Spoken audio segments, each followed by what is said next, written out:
Problem. We're just going to kick it off, go live right about now. As soon as I have my shit together. Sorry. Okay, here we go.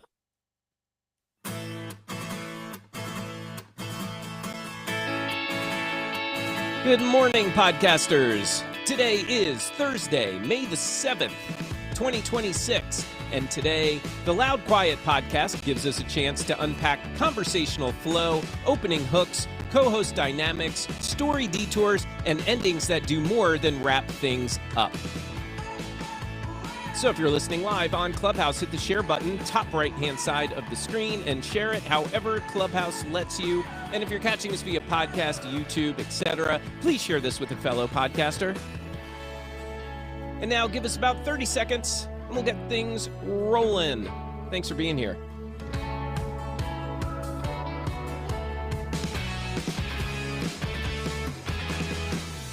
The Podcasting Morning Chat is powered by Ironic Media, helping podcasters launch, polish, and grow great shows. And by Content Creators Accountant, helping creators build real business behind their content.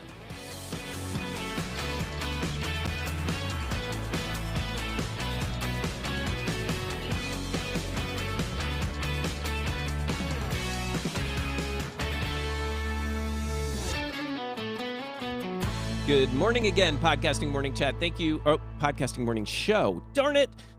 I did it right yesterday. Thank you for being here. I am your host, Mark Ronick, and currently on stage with me, my co-hosts, we have DR Fay, Ralph Estep, Alex Baelish, Jonathan Howard, Sid Meadows, and BC Babbles. You can learn more about all of these people over at podcastingmorningshow.com/people.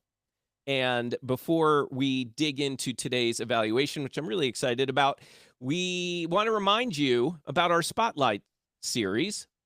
If you'd like your podcast to be featured on the Podcasting Morning Show for free, no strings attached, submit a 60-second clip about your show, something that gives people a real feel for your podcast. And if we select it, we'll play the clip on a future episode, share what stood out to us, and introduce your show to our community of podcasters and creators. So all you got to do is submit your clip now at podcastingmorningshow.com/spotlight. We have finally started to receive entries. Thank you to those who have. And I want to encourage you, please do this. This is totally free. There are no strings attached. We just want to find different ways that we can support our community members, and we think this is a great way to do it. And I'm going to encourage my co-hosts on stage. This goes for you guys too. There are no exceptions to this little series that we're doing here. So if you guys want to do it, Ralph and I are going to withhold ours for the time being. You're learning all about the Podcasting Morning Show by being here, so no need. And Ralph's a producer. He gets his spotlight every so often here on the show too. So we're going to first allow all of the rest of you to get some of that spotlight as well. We're not trying to hog it all. We want to share that spotlight with you. Now, I'd love to get into it, and I'm kind of rushing to get into it because historically when we do our evaluation series, we tend to go a little over our hour. So we're going to try to do this efficiently while still making it valuable and entertaining for you. So today we're evaluating The Loud Quiet, Empty Nest Living, hosted by community members Rick and Clancy Denton. The show's built around life in the empty nest stage.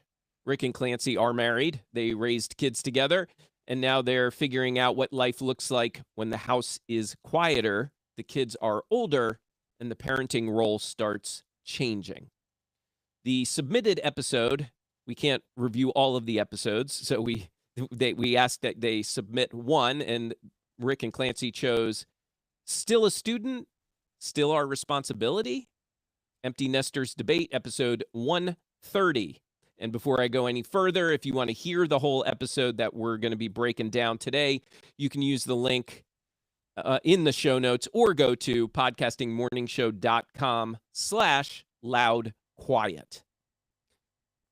Anyway, the episode centers around a very relatable situation. Their son, Tanner, who's in grad school, had a tire issue right before spring break in March. He doesn't ask Rick and Clancy to pay for it, but it does spark a conversation between them and maybe a little friendly debate. And it's all over when your child is still a student, how much responsibility still belongs to you? And in this case, particularly financial responsibility. Trying to get Ralph's ears to perk up a little bit. Today, we're going to listen to a few short moments from the episode. I have clips to play for you and talk about what the show does well, where the structure could be stronger, and how Rick and Clancy can make the listener experience even clearer. Side note, they hired me 2 podfests ago to be their consultant on the podcast. And just wanted to throw that out there as well. But we will not be biased. We will still point out the good, the bad. I can't say the ugly because I really don't believe there was anything ugly about this show. And for that matter, nothing bad, but maybe room for improvement as well. So we're going to discuss things like the clarity of their opening, how quickly the episode sets up the main question, their chemistry as co-hosts, how well the conversation moves from a practical situation into something deeper. We'll talk about episode flow. We'll talk about structure. We'll talk about how they end the show with the CTA. So here's where I think I want to start. I'm going to ask the room here, and I'm looking here. Just about every single person on stage filled out our evaluation form that I ask our team to fill out. It's really just a way to get us thinking about the show so that we can have a constructive conversation here. And like I said, vast majority on stage has already done this. So the question I have for you, did you feel like you understood who this podcast is for when you pressed play on the episode? When you heard even the whole episode, do you feel like it was understood who this podcast is for? Would anyone like to kick? Yeah, it was for me. I could tell right from the beginning because this is the very conversation that my wife and I have almost on a daily basis. Okay. I have a 24-year-old out of the house and a 28-year-old out of the house, and they know mom is the easy mark. So they always go to her, and I find out afterwards, oh, we bought that for them? Oh, fantastic. So it was very much directed at me. So it made it very difficult for me I was so engulfed in it that it was hard for me to think about the mechanics of it because I was so engaged in the conversation thinking, wow, this is like my wife and I on a daily basis. So it grabbed me right away. And then, of course, you said my financial ears perked up. I had some real strong ideas about how to do it better, but that was a commentary, not more so on a connection thing. Well, maybe at some point, if we have some time, we'll hear that, Ralph, because as we dig in, I think that question will be more and more visible, more and more in center stage, and I think we may want to address some of it too. So if we have some time, we'll do that. In the meantime, let's check in with Sid. Go ahead, Sid. Good morning. Good morning, everybody. Like Ralph, I am the ideal client of this podcast. I have 2 kids that are both away at college, and I happen to know Rick and Clancy personally, met them at Empower Podcasting too. And I knew exactly who this was for and what this is about, for sure. And to Ralph's point, my wife's also an easy mark. It's really funny how they call her when they call me. So. And Sid, even if you didn't know Rick and Clancy personally, you still feel the same way that it communicates well? I mean, it is this. I mean, empty nesting. I mean, I post pictures about adventures of empty nesting, right? And when we on our Facebook page when we go to our travel and stuff. So yeah, I mean, easily this is for me. Even if I didn't know that, I would know this is for me.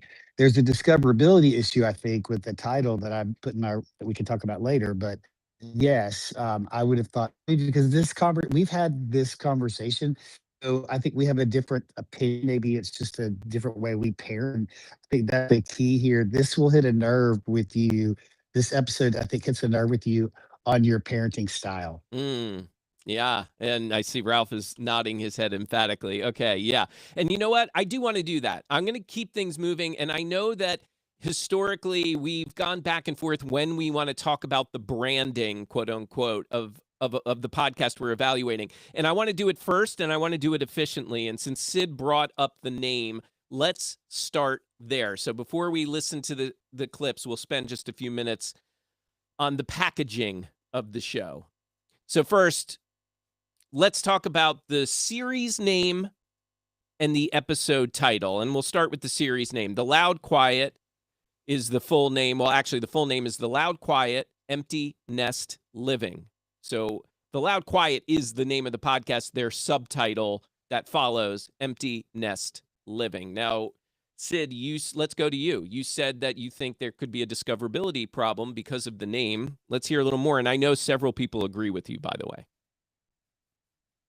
Yeah, I don't know that I understand the name The Loud Quiet. And to, my defense, I never asked where the name came from. And so I don't know where the name came from. I think I could probably try to decipher it, but not thinking that way. My issue with it is when I went into the Apple search bar and I typed empty nesting or empty nester, there was no show. Couldn't find it anywhere. But when I typed empty nest, showed up everywhere because it's in their title, right? And it showed up number 4 on the shows, and several of their episodes showed up when you looked at the episode only page. I think about myself, and when I find out things or try to discover things for empty nesters to do or life about empty nesting, those are the keywords that I use. I don't use empty nest. So I've never typed or never said we're doing empty nest or we're in an empty nest, right? But I use the other ones, empty nester, empty nesting, and I think those are stronger keywords. So for a discoverability issue, I think I might consider try to add that somewhere so that you show up under those. I believe you can do research to the most powerful keywords, right? But I would probably look at using one of those other keywords rather than empty nest. Yeah, I had no idea you were going to go in that direction. I thought you were going to really pick apart The Loud Quiet, which that one I connect with as far as what its meaning is, right? It's that it feels very loud in the house because it's so quiet, because you're so used to having multiple kids running around, driving them around, doing all the things. And then all of a sudden, it's very quiet, and that feels very loud. Thank you. Thank you. Dude, I've said that so many times when people ask us how is empty nesting, and I'm like, it's quiet. Like the house, there's no pitter patter of feet anywhere anymore. So now, when you said that, I went, oh, wow, I get it now. But again, that's not what I'm going to search. Right. So if I'm an empty nester or a new empty nester trying to figure out how to maneuver through life without your kids being at home, those are not words that I am going to type into the search bar to try to find a podcast about.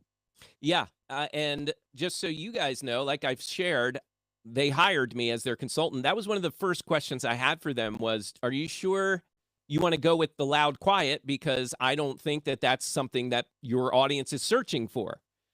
And they were very sure. They were adamant. No, we're not changing it. They really like the name, and I do like the name too. And B, they named their book that. I think that's the name of their business as well. So look, I think that sometimes we, as the podcast advice givers, we might sometimes get a little too hung up with the don't get too clever kind of thing about your titles. And I appreciate that Rick and Clancy added that tagline. And to Sid, to your point, yeah, I didn't think of it like that. But you're right. If I'm going to go search, I'm not going to search empty nest. If I'm looking for some answers, some value for me as an empty nester, I'm going to look for empty nester. So they could simply change that tagline to empty nester living. And then boom, then they might come up a lot more, like you said, if that's what people are searching for. Great advice. I appreciate that. And team, I know several people have raised their hands. If you have something to add to this, not just reiterate what Sid and I are talking about, I'll come to you, but I really want to keep this moving because I have lots of clips to play. So I would just flip it if it were me. I would flip the word you said first, and then the loud quiet, as the subtitle, and then I'll let us move on. I would just flip it because I think that would still allow them their business name, their book name, their branding, but I think it would be more easy to search if they flipped it. I agree. I would flip it also. But also, you have to ask, they named this after their book, but what about the next book? They're going to write another book. They're not going to, are they going to change the podcast name when the new book comes out? So, No, but I think it is all part of that brand, that packaging, right? Like maybe their new book might be about something totally different. Who knows? Or they may never write a book. But I think my point is that, this is all part of this chapter of their life. And I'm okay with it. Lots of authors end up creating podcasts with their book titles. yeah. And I personally think that is, that could probably be improved upon because usually people write a second book and a third book. And it just would be a little bit more, I don't want to say the word generic, but it would be something that's more encompassing all the books. My other thing is that the branding, the cover art, and I know we don't talk a lot about the cover art from now on because it's more visual, Yeah. but the colors that they have chosen, I tend to think that color combination is more for YA young audience, more for a kids kind of thing. I see BC nodding his head. I would think that there'd be some kind of more I think the sophistication is not the right word either. I hate words in the morning. So, Oh. Coffee brain is not. Mouth says glorying. Guess I forgot. Words are hard in the morning. Did I say that out loud? But you know what I mean? Something that moves it out of the adolescent kind of feel. And the font, there's like a two-color tricolor thing on the font. Yeah, by the way, if anybody wants to go to podcastingmorningshow.com/join us, you can check out the video feeds. I'm sharing the image of their cover image right now. Yeah. So that's what I have to say. I see that BC is agreeing with me a little bit there. Yes. The thing that really is, it's hard because when you're trying to pick something, you put all your eggs in that basket.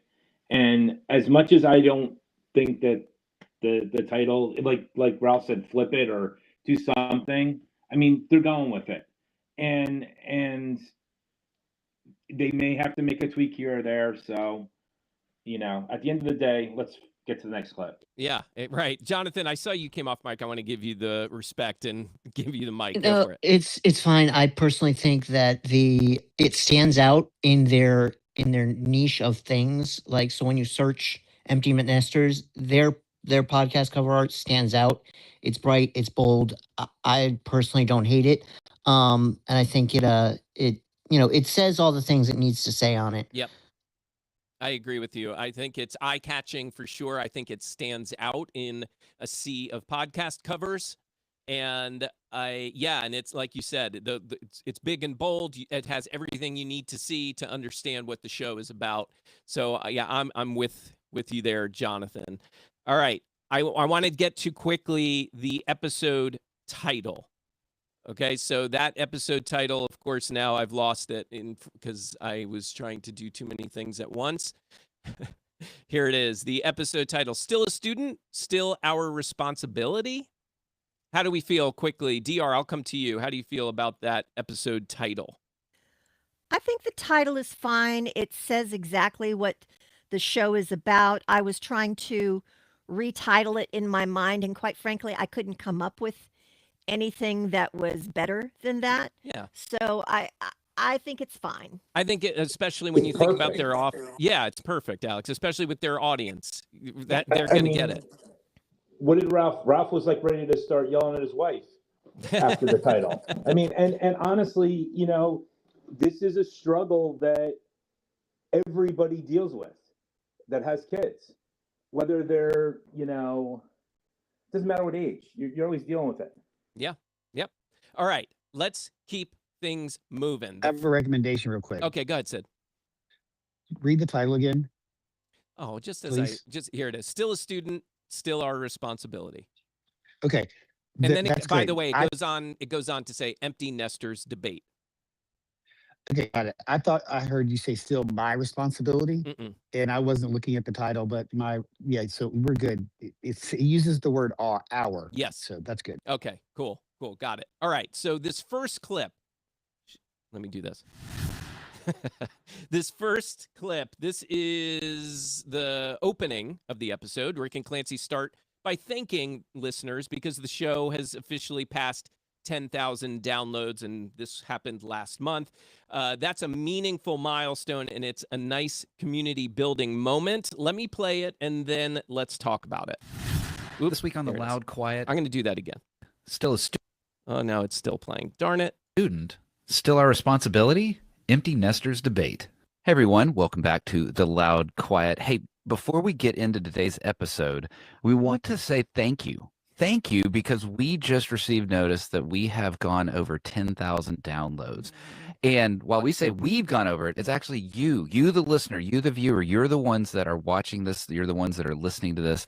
And we are so appreciative that this little idea that started as something just for Clancy and me to stay connected has become, well, something that you actually care about, you enjoy, and is a part of your weekly rhythm. And we thank y'all for allowing us to hit that milestone. Yeah, we do. We really appreciate it. And, we are well into March. And as we talked about last week, March Madness is going on. It is currently on our TV downstairs. Well, we are taking out the time. Step away from the game. We are taking the time to record because we know there are people out there listening. That's right. So we thank you for that. This week, we wanted to talk about supporting your children. We have talked about that topic quite a bit. And we had a call from our son Tanner this week, and his tire had a slow leak. Okay, so how do you feel this opening went for you as a listener? How did it feel for you? And I'm going to go to BC first because I saw he raised his hand as the clip was playing. So go for it, BC. What are your thoughts? I like that eventually they let us know that we're talking about grad school here, not an undergrad student. I don't know from the parents' perspective. I don't have that, but I don't know if like undergrad would be quite the time you would say, oh, they're good to go per se, considering like the market and whatnot.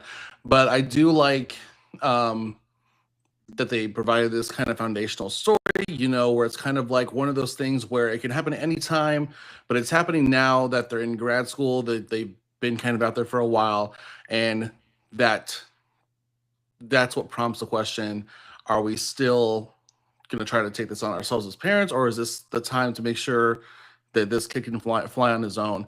I also wanted to say earlier, with the title of the episode, I kind of wish they would have gone all caps with the first still to kind of be like still a student, right? Still a responsibility, right? To kind of reinforce the grad student part. Because again, I don't know about undergrad, how you feel about that point in their lives, if you're ready to push them out of the nest at that point, but my caveat. Okay, so fair. And this is the advantage/disadvantage of listening to the whole episode, because in that intro, they didn't really set anything up yet other than share with us that they hit 10,000 and that they were grateful for it. Right? So I'm curious, the main episode topic doesn't fully arrive until about really a minute in, right? Because they were about a minute through the whole thank you before they even teased what this was going to be about. And even that tease that followed the 10,000 downloads, it really wasn't enough yet for me to like sink my teeth into it and understand as a fellow empty nester, what about supporting our kids? Like it's just not enough context for me yet. And when we talk about often get to the point at the very beginning, tell us why we should be listening to this. And that didn't happen. So yeah, I'll just jump ahead instead of try to pull it out of everybody. I think that's a problem, right? I think that it's important to share the milestone. I think that is something that helps you connect and bond with your audience. But I think we did it a little too soon. I think Rick and Clancy would have benefited, or really their audience would have benefited doing it a little bit later, maybe after they've really set up the show. Now, Ralph, I know, see you nodding your head, and I saw you raise Yeah, your hand. absolutely. I think they lost out on a strategic thing. They could have went right to the story. Hey, we got this call from our son the other day. I think that would have set the table so much better. That kind of stuff about 10,000 downloads, I actually would put that at the end of the episode. I think that's for your true believers, your people who are in there, because they're going to listen to the whole thing anyway. And that's the people you really want to say, hey, thank you for this. But at the front end, I would have got right into the story because the tension would have started immediately. You said, oh, I got to hear this because this happened to us last week. Yeah. And I like that they first start with the setup, right? They didn't just say, hey, thanks for the 10,000. They first said and they do this on all their episodes. They say, hey, on this episode of The Loud Quiet, we're discussing, and they say the episode title. I think that they should dig in deeper after they do that. Like, I think it works to say what the episode title is, then give us more. You know, if it's Rick's voice, he could say, Clancy and I get into a big debate about whether or not we should still be paying for our students' things when they're now in grad school, right? Just even that alone might give you just enough. Like, I could see Ralph and Sid, who have said they so relate to this content, I could see them leaning in right away when you set it up that way. Whereas opposed to if you're a new listener, it's cool. You might be like, oh, this is cool. A lot of people are downloading this show, right? But you're not interested yet. You may not really care that they've hit 10,000 downloads. You'll care once they hook you, once you feel like they are your people. So, yeah, just a little thought there. Does anyone else want to chime in at all? Okay, Jonathan, go ahead. And then we'll go to Sid. I just wanted to say, and you kind of touched on it, they need a hook right at the beginning and they needed some more hooks throughout the episode as well, just to kind of give it structure. But right at the beginning, I felt like they needed a hook to tell me what the episode is about, to get me interested in the episode so that I actually want to listen. And they could use it throughout the episode as well, but I think that's something that was definitely missing at the beginning. Fair enough. Go ahead, Sid. All right. Can you hear me, Mark? I sure can. Okay. Sorry. So I love Today on the Loud Quiet. I love that hook, right? I love that, or that setup, right? Today on the Loud Quiet, Clancy and I are debating when do we stop paying for our students while they're in college or something like that, right?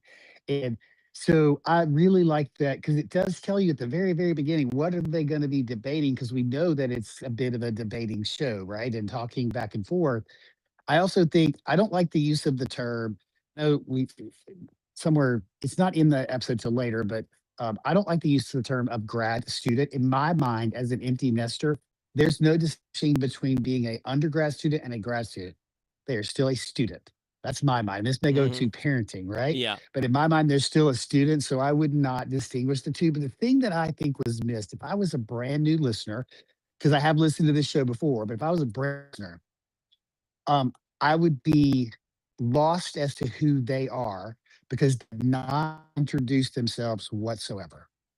You assume when you come to this show, episode 130, that you know who they are. There was no introduction. Hey, I'm Rick Clancy. We've been married for 30 years and we're recently empty nesting, and we're going to be talking to you all about the life of an empty nester or something to that effect, right?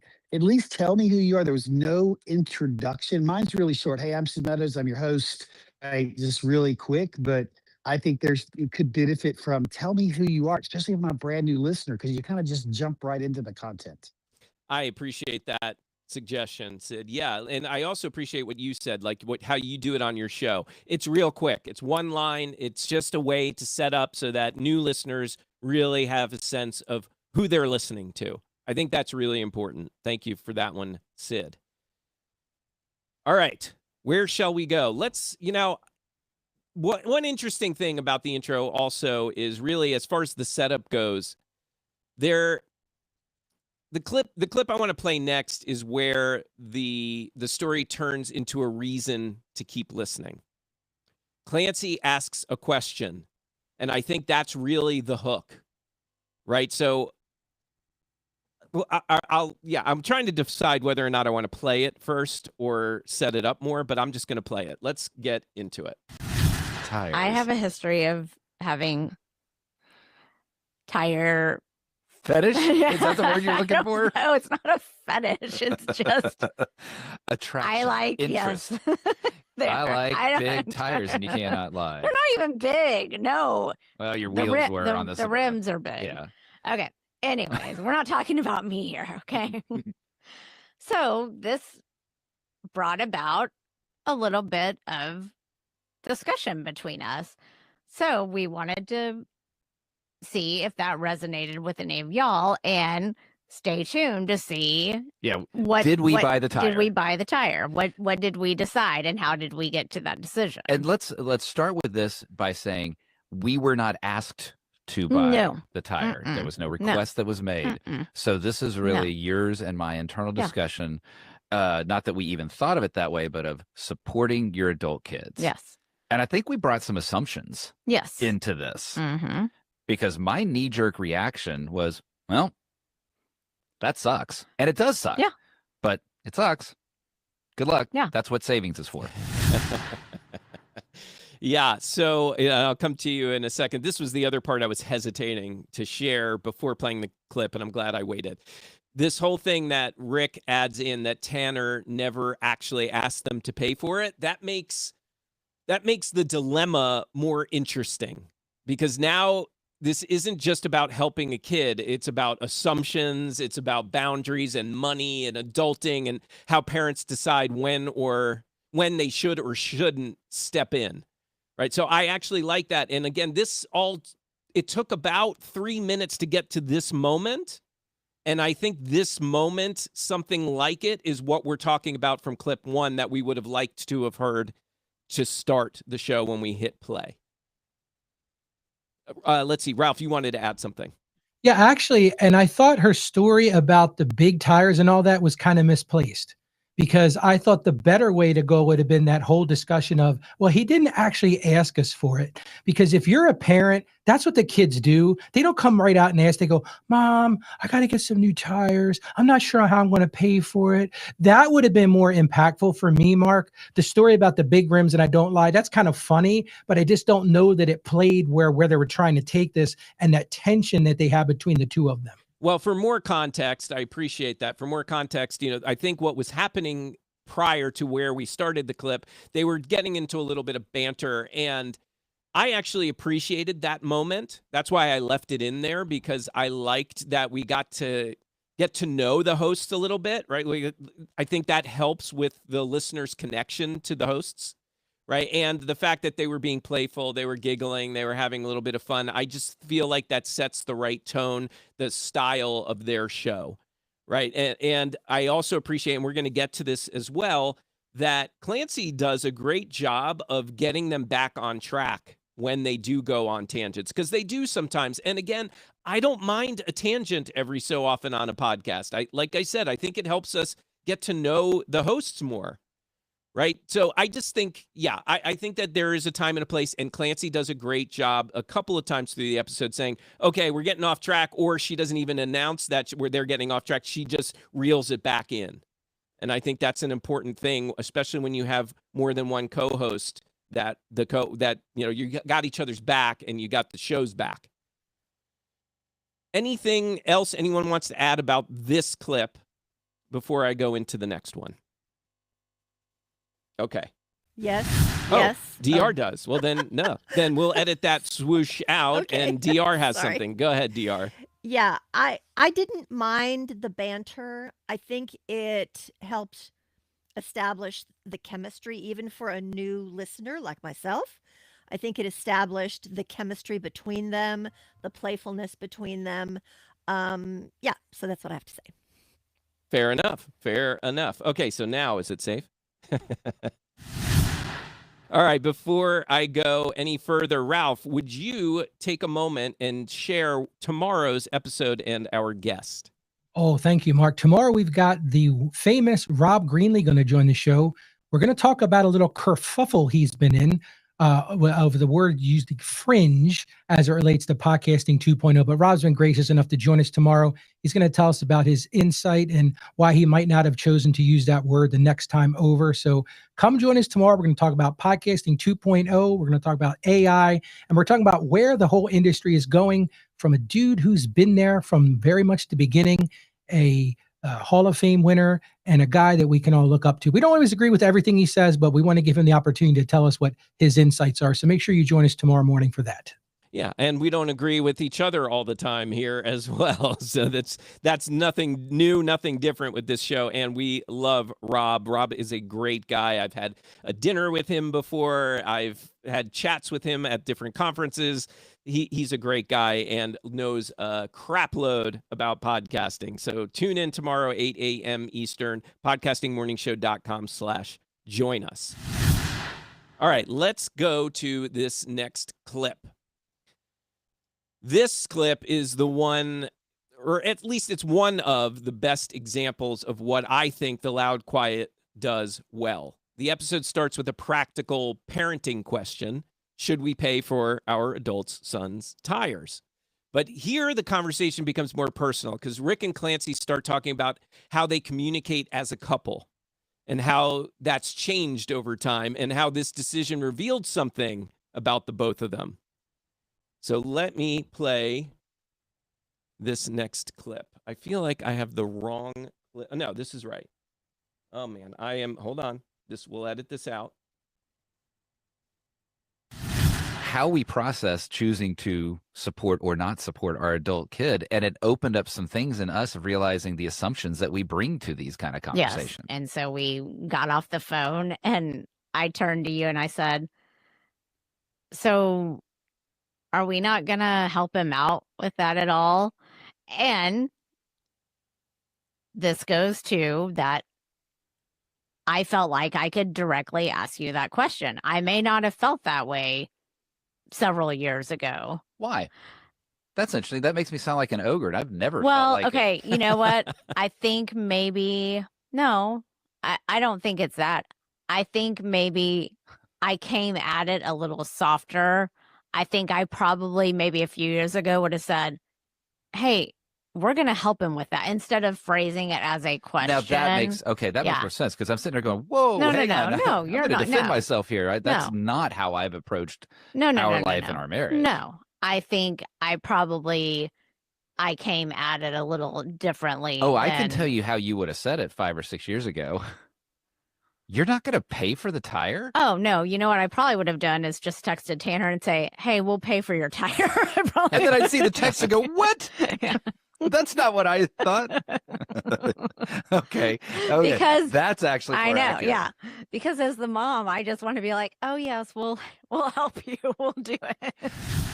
I think Jonathan wants to chime in. At least his mic is unmuted. Jonathan, did you? That was Jack doing that, but I can add in. I think they did a phenomenal job touching on all the different angles that were going on in their head during this conversation and kind of showing people what, how they thought through a lot of this. Because as it continues, they even go into, well, it was the male son, not the daughter, and like all of that stuff and how that would play out differently. And I thought they did a really good job exploring that. And it was interesting to hear their insights on that.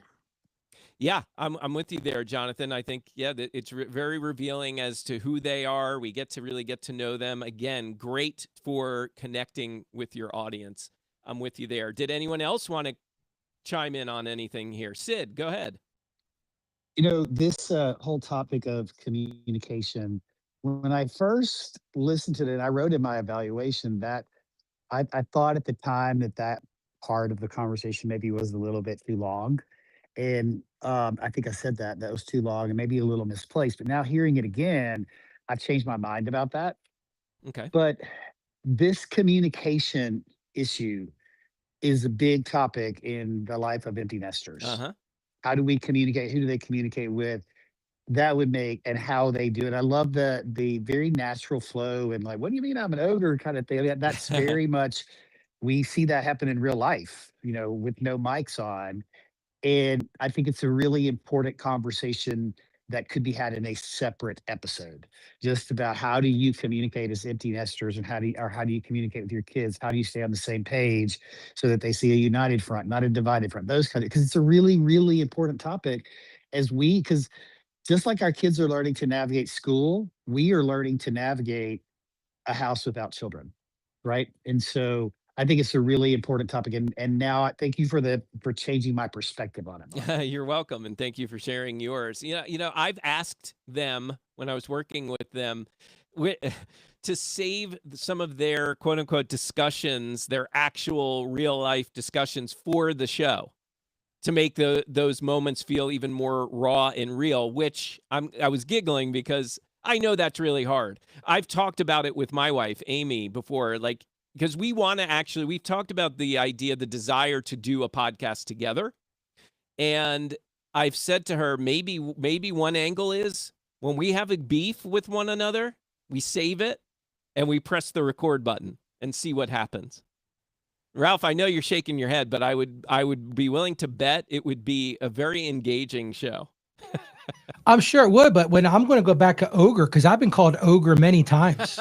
I think my kids think that's my name. I'm Dad/Ogre. So when they said that, I was like, yeah, man, I am the Ogre. And I'm a proud Ogre, Mark. Yeah. Okay, Shrek. Appreciate it. All right. So I think what works here is that the conversation feels really lived in. They're not performing a debate, right? They're letting us hear how the debate actually works inside their relationship. For a show about empty nest living, that's really valuable because the audience probably isn't looking just for advice, right? They're looking for recognition. They want to hear people processing the same weird, emotional, everyday stuff that they're processing. So the strength of this show is clearly the organic relationship dynamic, but organic conversation brings a challenge too, because you could ask, how do you let the conversation breathe without letting the listener lose the thread, right? So that'll bring us to this next clip 4, where they're sharing a moment where Clancy's actually acknowledging they may be getting off topic. This is what I was mentioning earlier. But what's interesting is that the off topic moment also reveals something valuable about their relationship and how they process these decisions that they make together. So let's take a listen. I really do think we discuss and debate differently in our business discussions than we do in our personal discussions. Yeah, and I know we're totally getting off topic, but we're opening the door into our relationship for you guys. So I feel like our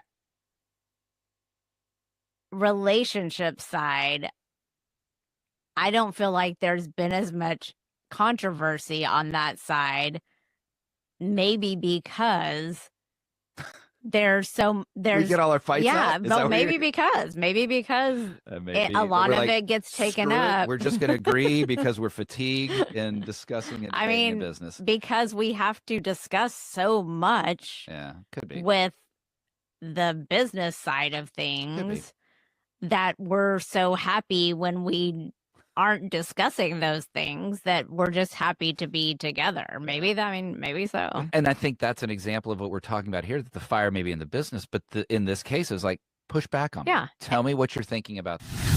So the question here isn't just should this have stayed in the episode. The better question now is, how do you help the listener understand why the detour matters? Right? So what are your thoughts? Did the detour deepen this episode for you, or did it start to pull you away from the original question? Your thoughts? Anyone? No one wants. I thought the detour was fine, Mark. But one thing I just remembered when I was listening to this, more of a structure thing, and I don't know if anybody else picked it up. Did anybody else think the cuts were a little too close? Yes. And I'm not. This isn't a criticism. It's it's fair I noticed that through the whole thing, and it reminded me in that clip. To answer your first question, I thought the detour was fine. And I thought it was actually endearing and it built a relationship. Sure. But I felt through the whole thing, the cuts were just way too close. Like I would have let it breathe a little bit more, because it was almost like boom, boom, boom, boom, boom. And I think that was an editing decision. I'm assuming. I don't do their editing. I'm not an editor, but it felt a little too close to me. Yeah. I mean, look, there are moments that I appreciate, like they certainly intentionally leave in long pauses on it at times, because sometimes Clancy does take a moment. She takes a beat before she kind of gathers her thoughts, which I appreciate. No criticism there, right? But yeah, I well, what does anyone else agree with that? Like, yeah, I heard and I've talked with them about their editing before, because they are doing their own editing, and I respect that, right? And there are moments where the edits are a little too tight, and I think that I do believe that even an average listener might hear that and kind of cock their head like, huh, what just happened there? Right? They may not even know it was a quote unquote bad edit, but it might be a little jarring or confusing to an average listener. I'm going to go to BC and then Sid. Go ahead, BC. Yeah, I would say in contrast, there are some moments where edits don't happen at all, where there definitely should be one. I forget quite where it was, but it's an earlier part of the episode where there's just this unnecessarily long dead space pause, Yeah. in something that Clancy is saying, and I'm like, that could have been easily 2.5 seconds shorter. Yeah. Like right there, easily. I might, So, to be yeah. honest with you, I might have tightened a couple of those pauses a little bit that you heard here today, just for the sake of keeping things moving here on the show. Yeah. So Yeah. you did too. Yes. Good. Yes. So I hear you there, BC, and I would say, again, I like having longer pauses. I like keeping those in because it does sometimes create some tension, right? Like I lean in, I'm like, where is Clancy going to go right now? Right. Like, but I think they could be a little tighter, to your point as well, BC. I'm with you there. Sid. Yeah. Yeah. Oh, go ahead. Well, let's finish from BC first. Go ahead, BC. You're good. Go ahead. Okay. Go ahead, Sid. Yeah, I don't listen like you guys listen. Yeah. I'm not listening for those editing things, and I didn't notice anything. I did notice the pauses were a little bit long, but I also understand the power of the pause. Yeah. But the cuts you're talking about, I don't notice any of that. I don't know where the cut was too short, or because I don't listen like that. I listen as a consumer and to learn something or to be educated or whatever it is, right? So I don't listen to any of that. But again, listening to this clip, um, I think this show actually underlying, without actually even saying it, is really about a couple learning to navigate and communicate together. They talk about communicating in business and communicating in real life, or as a couple. That's really what this show's about, because I said a minute ago, I mean, navigating the life of being an empty nester is not easy. You have to do so many different things, and so I think that's really what this is about. Communication. This is about how couples communicate. Yeah. And this is a topic that happens all the time when you have kids in college, like who pays for what. But this is really about how you communicate as a couple, and how, in my mind, how you maintain your relationship, Yeah. right? How you continue, because your life has changed so much when your kids leave. It's almost like you're dating again, and you have to, honestly, have to relearn that skill, if you will. So I think that this is more about what this show is about than just the experiences of being empty nesting. It's about couples communicating effectively together, and I will add, to stay together. I'm with you. It's relatability. That's the factor of this show. That's what makes it a good show for their target audience. They're very relatable. And they say it. They put a disclaimer in their show notes. They say it on the show, I believe, that this is not advice. They're not telling you what's wrong or what's right. They're telling you about their experience. And you'll either agree with it, you'll disagree with it, but I think it's all still relatable. And, in a conversational podcast, when we have tangents like this, they can be great when they're revealing something deeper, like what Sid has discovered, digging deeper. But the listener needs a little help. So I think even adding simple lines like, the reason this matters is because this decision isn't really about the tire. It's about how we talk through parenting decisions now that our kids are older. And I'm not saying you have to say that, right? But because I think in this case, we can connect those dots. But sometimes I think it helps if you've gone on a big tangent to bring it home and to try to tie a ribbon around it when you can. So Mark, Junaid asked a really good question in the chat. He says, he might have missed it at the top of the episode, but what's their goal for this podcast? Do you know? Do I know their goal? Their goal is to be a stomping ground for empty nesters, to build a community of empty nesters, and to work as a community to navigate the empty nest life. Is that okay? So, oh yeah, well, Yeah, I it mean, wasn't really I your think it's question. great. That was Sinead's question. But yeah, I think it's a really good question. I also think, something like, as again, this goes back to parenting. I know the answer to this question. If I weren't listening for an evaluation, I probably would have dropped off really soon, because I know the answer to this question. I know how I would answer this question, right? And um, but I think I say that to say is that maybe that the setup of something like this, that this is again going to go to how you parent, is not necessarily about what they made, but how we make decisions, or why we made this decision. What decision would you make? Because if they had done a shout out to me or given me a way to communicate to them, whether it's through SpeakPipe or text them or whatever, how would you answer this question? What would you have done in this situation? I would have immediately responded, this is what I would have done. Right. So, because you're going to have difference of opinions from parents who are navigating the same journey than what their banter was, right? Or what their decision was, or even how they got there. So I think that there's a way here to get your audience involved in a question like this, because a lot of parents are going to have an immediate answer like I have. Totally with you. Great advice, Sid. Yeah. Bring it back to the audience and get them involved in the conversation by asking them a question, and then maybe reiterating that question, because I know that they have a Facebook group, a pretty active one, the growing one. They could put that question in there as a follow-up to the episode as well. Yeah. BC, is this a legacy hand raise, or did you actually want to add something? It's a new hand raise. Okay, go for it. I would, to the same points too. That's why I'm happy that back when you were working with them, they chose to keep the name Loud Quiet, because while I agree there are probably better SEO approaches to the title or the subtitle, I think the choice of Loud Quiet shows the nuance that they want their prospective audience to realize, oh, they get me. This is what I'm looking for. The Loud Quiet, I totally get that. New, empty, lack of kid spawned ambiance in the house. What do I do now? So I think that too artistic or not, or not SEO enough or not, I think that's a great nuanced choice to all the same points that were just brought up. I love it. Thank you for that, BC. All right, so this next clip, we're on our final two, and I think we're doing fairly well on time here. I'd probably call this one of their strongest moments too. So I think actually this was, BC alluded to this part of the podcast episode. Clancy asks Rick a clean comparison question. She says, if their daughter Tegan called with the same tire issue, what would Rick do? Right. So let me play this for you. The first thing I said was, if Tegan called today and said, hey, Dad, my tire has a bubble in it and needs to be replaced, would you pay for it?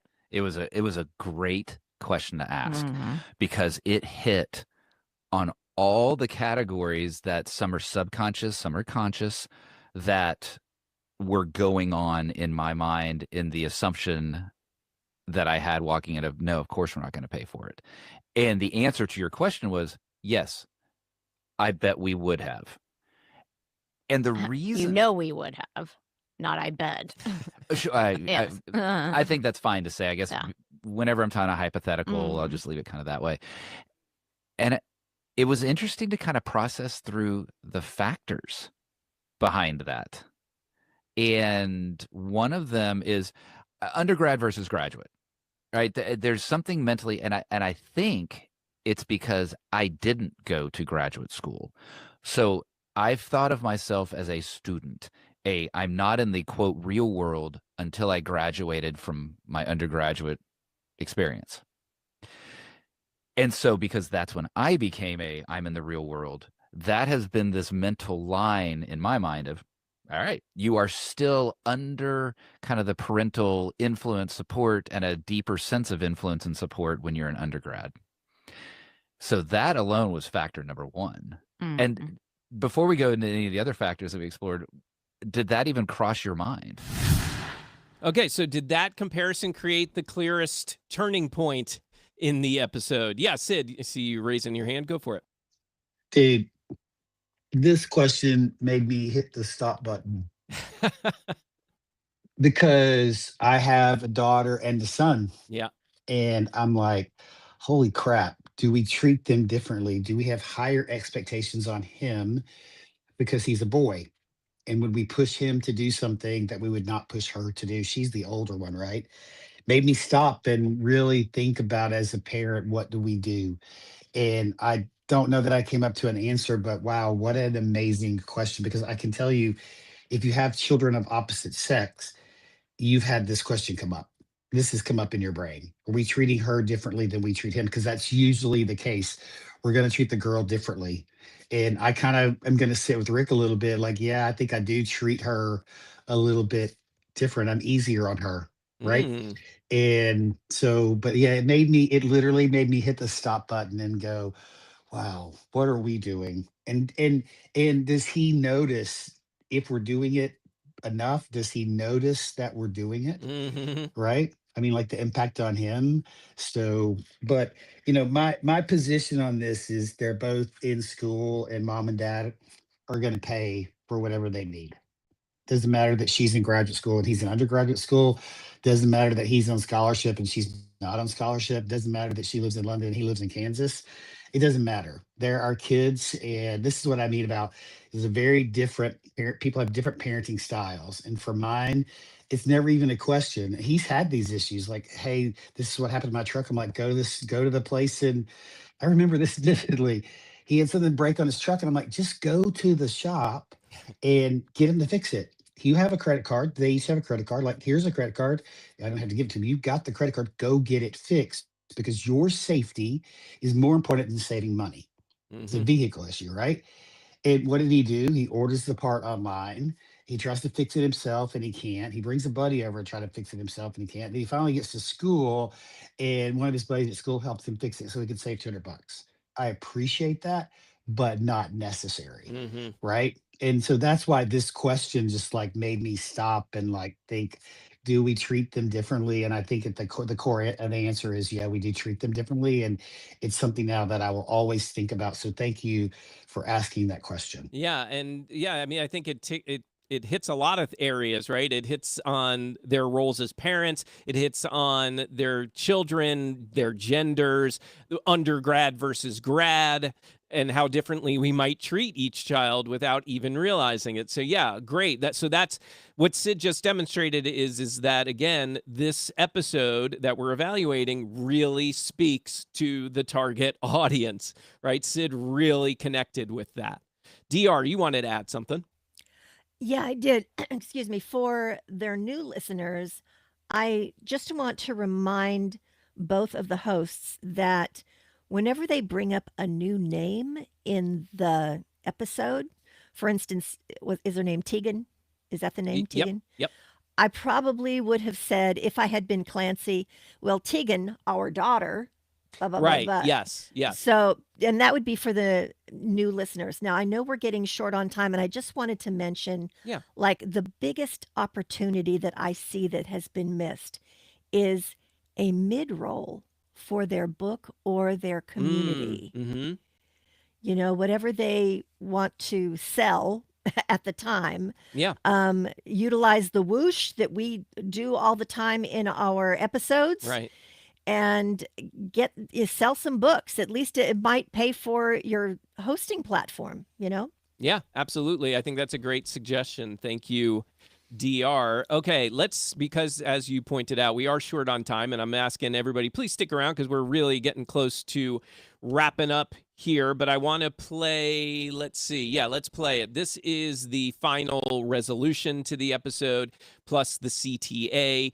And this is where they reveal what they did and they explain why they feel comfortable with their decision. And what's useful here is that they don't frame their choice as the only right answer. This is what we were talking about earlier, right? Like they say this is their decision because look, different audiences that are listening to their show, different people in their audience might be in different positions, right? There might be some people listening that are in a financial position where they can't keep paying for their kids now that they're in grad school or beyond. Or maybe there are also parents that are out there that think, that's just not our responsibility anymore, and they got to learn now on their own, right? So I like how they do that, and let's just get to it right now. And if I can't remember if this clip reveals what their decision was, so if it doesn't, I'll share at the end. So I think we've kind of revealed what the answer to this is, and we did choose to buy the tire. So in the end, we did. And there's parts I'm very comfortable with the decision, and even the way we phrased it was, you're still a student,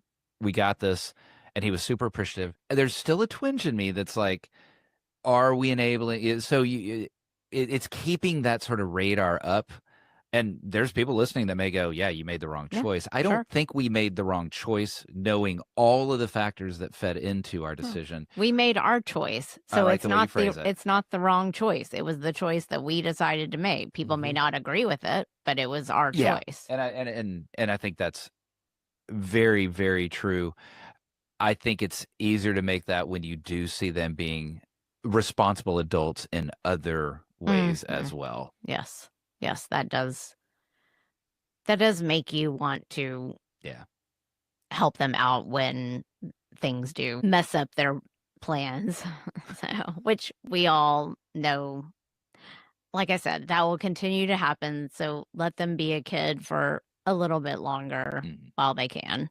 So yes, so I'm sure y'all have all had things that you've helped your kiddos out with, or, maybe you've chosen to tell them, I can't help you out this time. Maybe you just can't. And that's valid reason too. Oh, yeah. So, we hope y'all enjoyed this episode, and check us out at theloudquiet.com, and also check out our book on Amazon, The Loud Quiet. And thanks for joining us on another episode of The Loud Quiet. Okay, so yeah, there was that CTA, and DR, I agree with you. We're waiting till the very end of the show to do that, and a lot of people may not be there for that very last moment. They may have just pressed stop because they know they got the resolution, they heard the wrap up, and they think, okay, I'm done, and they move on. And plus, at the ending, they tend to make it too short. If it was a mid-roll, they could expand a little bit on Sure. the book and, what it's about and how they came to write it and stuff like that. Absolutely, I agree with you, and I think that where this ending does work well, it answers the episode's main question. It makes room for listeners who may see the decision differently, and it widens the story from Rick and Clancy's specific situation to the listener's own parenting choices. Right. And so we've already, I have some notes here about the CTA, but I think we've hit it, right? Like they couldn't really expand much more because they were at the very end of the show, and it probably would have been even more effective if they did it mid-roll. So I'm with you there, DR. Anyone else have anything else they want to share before I kind of share my final thoughts? Yeah, I want to jump in real quick. So I enjoy my relationship and friendship with Rick and Clancy. I enjoy their show. I enjoyed this show. Um, but it needed a stronger CTA at the end. Tell me what to do. Tell me to go to your Facebook group and come and join in, right? Tell me to go, rather than send me to the website, tell me what you want me to do. If a listener really enjoyed and they stayed all the way to the end and they want to take the next step with you, is the next step really just go to your website? And if they are, what are they going to see there? Like, what is it how are you going to bring them into your community? How are you going to get them on your email list, right? There's so many opportunities here because this is a niche. Like, this is a big niche. So, lean into the CTA and tell me what you want me to do. Yeah, thank you, Sid. Anyone else with any? Yeah, let me go to Yeah, I'd love Junaid, to. and then I'll go to Jonathan. Go ahead, Junaid. Good morning, everyone. Excellent breakdown of the episode and the podcast. And on that fourth clip, I was like, this is not a podcast for empty nesters alone. It's for all parents. Because as a parent myself of 4 kids, sure, we might treat one kid different from the other. And then the kid also saying, hey, you treat me different than the other younger kids. Or he would ask me, like my older one, like, is this how I was when I was younger? On the behavior of the younger kids, like was this how I was? So that was interesting. So it is not a podcast for empty nesters. I think it's a podcast for parents with kids, because we either they're in grad school or either you have an empty nest or not, it's the same kind of situation that you go through. And I love what Sid shared. They need to have a very specific call to action. And for this specific episode, I would say, hey, have you felt the same way about your kids? Go to the Facebook community and post, hey, I just listened to this episode and this is how I would do it. So very specific. They just listened to the episode and they're just saying, hey, this is how I would handle the situation, or this is how I already handle the situation, because it's evoking that connection, that relatability about being a parent and how you would treat the different sex child. And then the book, I would say that they should mention the book in the beginning because it's the same name. Yep. And so for the new people that are coming in, they're like, hey, oh, there's a book also. So then as they're listening, they're browsing Amazon as well Yeah. to look for the book. Yeah, I'm with you there, Janae. Thank you. I'm going to keep it moving. Jonathan, what did you want to add? Final thoughts. So I'll be really quick. I honestly, that last question that they asked, the more I listened through all the clips and stuff that we listened to, the more I think they needed to lead the episode. And I appreciate that it was a conversation that uncovered and got to that point. But I think they needed to lead the episode with that question and that quick conversation about, whether it was because he was a, male, female, whatever, because that would have grabbed people really quick and they True. left it to the end where I don't know that people would have gotten to it all the way. Because even Sid said he wouldn't have maybe not listened all the way. Yeah, and I think that maybe some of this comes down to a little bit more structure, right? Like if they really sat down, and I'm not saying they didn't, right? But maybe thinking about where this conversation is going to go, have a little, almost like a pre-interview with each other, right? And talk about it, because they might have gotten to that idea prior to the show and then thought, oh, you know what, this is going to create the suspense we need. And then they could have readjusted things. So structure could have played a little more of a role there, perhaps. But great points as well. And great points all around today. Thank you, guys. I think that The Loud Quiet has a strong foundation for sure, because Rick and Clancy have something that's hard to manufacture. They do have real chemistry. They are a married couple. They have history and a clear life stage that they're embracing right now. And the best moments happen when the conversation moves from that specific situation that they're talking about into a bigger question, which I would say is when do we help our adult kids? When do we step back? How do we know the difference? Right? That's the heart of the episode. If Rick and Clancy can bring the kind of question forward earlier and invite listeners to respond more directly, like Jonathan is saying, the show becomes easier to follow, easier to share, and easier to connect with. So overall, I'd say fantastic job. And I'm not just saying that because they're former clients. I think that it's clear, it's evident here, because we did have a few people that are their direct audience. By the way, side note, one of the things that surprised them is one of their segments of their demographics are the kids themselves, not their kids, but kids their age that are listening, because they're getting a kick out of hearing what the parents are thinking and how they're dealing with situations that they're in. I found that really fascinating. Great job, Rick and Clancy. Appreciate you guys submitting. I've actually been hounding them for a little while to submit. I thought they would be a great example to break down, and I'm glad they did. So thank you. Great job. The Loud Quiet. If you want to check out that episode, go to podcastingmorningshow.com/Loud Quiet. And remember to join us tomorrow at 8 a.m. Eastern here at podcastingmorningshow.com/join us. We'll have Rob Greenlee join us, and we'll be talking about some controversy based off of some things he said, which we felt were maybe harmless, and it got way blown out of proportion. But we're going to get his perspective on podcasting and podcasting 2.0. So come join us tomorrow, 8 a.m. Eastern. And until then, make it a great day, everybody. Take care.